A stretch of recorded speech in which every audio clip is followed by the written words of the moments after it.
Ayun mga kauban, short video.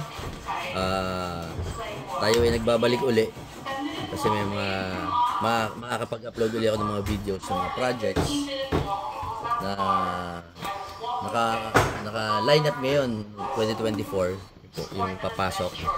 So we are still blessed na nagkaroon kami ng lineups ng mga projects. So makakapag-upload uli ako ng mga videos from scratch to finishing ng aming mga projects.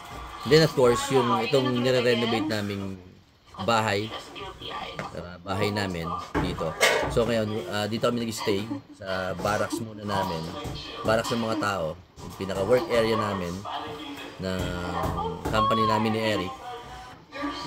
Kasi siyempre ginagawa yung bahay. Dito muna kami mag-stay. Siguro mga max 3 months matatapos itong bahay na to.